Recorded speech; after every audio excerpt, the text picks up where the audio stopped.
I know what happens because here's what I want to do with this.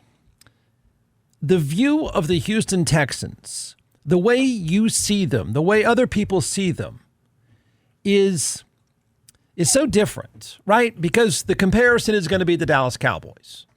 So I know what's going to happen. The first thing people say, because people defend the Texans, you like to pile on the Cowboys. I know. There's some Cowboys face painters. They do that thing. But that's, by and large, the thing to do all day, every day is rip on the Dallas Cowboys. And then you'll cheer on and say, yeah, make fun of the old man again, Jeff. Do it. Say that thing about drooling and all that stuff.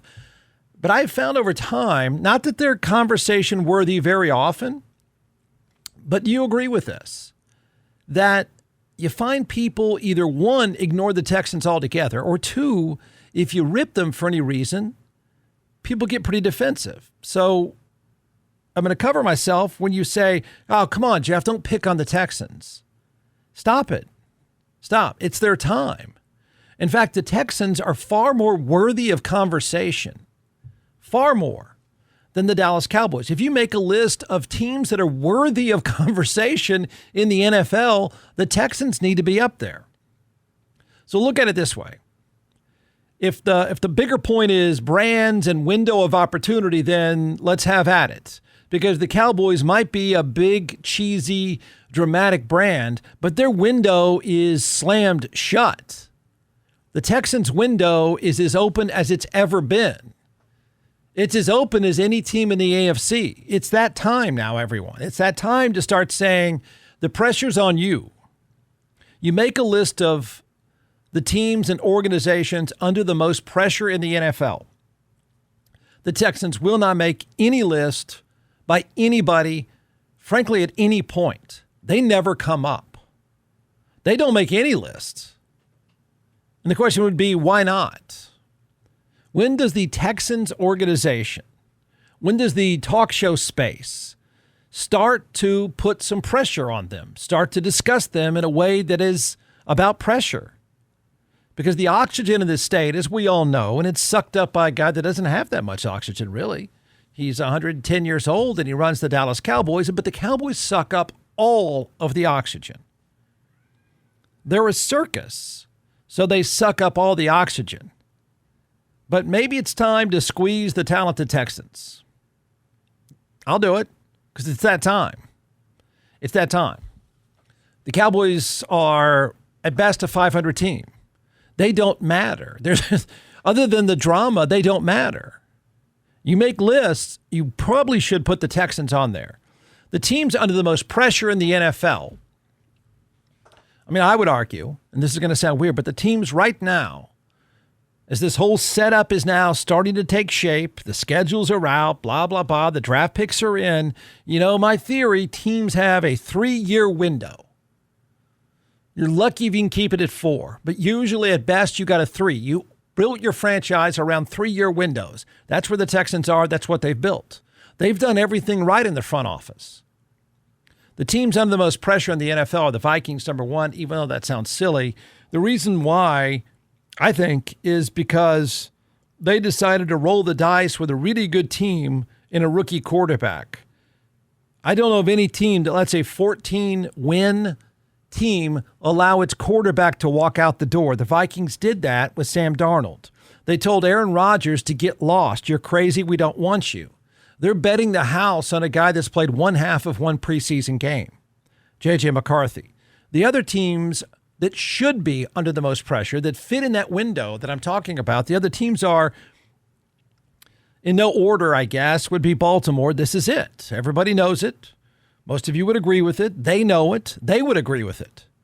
But in order, they would go Baltimore, Buffalo, and Detroit. Their window is all open. It will close soon. If that's your 4 with the best and brightest window that's open now, the Texans can't be far behind. No way. And they're never talked about. There's not any pressure put on them. They don't take up any conversation. So why not, by the way? Their window is open. It's not going to last long. And I think they know that. That's what I like about what the Texans do. I mean, they are trying to hurry up and win because I think they know, their coach knows, their general manager knows, this is it, man. We're going to run out of time. They outplayed the Chiefs in the playoffs. And even then, the only buzz that you would hear is people whining about calls during that game. There wasn't pressure on the overall franchise. There wasn't nearly the conversation that you would hear with Dallas. But they were awful on special teams. They outplayed the Chiefs. In the run of play, they were better than the Chiefs. But they were awful on special teams, and they committed dumb penalties. They did dumb things. If that had been the Cowboys, we would still be ripping them. The Texans were the better team. Had Dallas blown that game, it would be going on and on and on. But we don't. The Texans now have an uber-talented quarterback.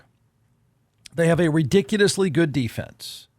They have a star edge rusher, which is one of those components you have to win. They have a smart, old-school head coach. He's not a nut. He's solid.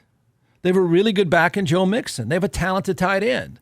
They've made the moves to win now, so why don't they get mentioned? I'll do it. I'll say you ought to start putting on the pressure. You ought to start maybe saying now is your time, along with Detroit, Buffalo, and Baltimore. They don't have drama. They don't make noise. I know. We're a drama world. It's interesting. It's funny. It's comical. It's easy to pile on Dallas. Is that why we don't say anything about the Texans? I mean, I think it's a badge of honor you don't have drama. But is that why we don't mention them? Is that why we don't say the same things about them that we would say about Baltimore or Detroit? Or certainly not Dallas.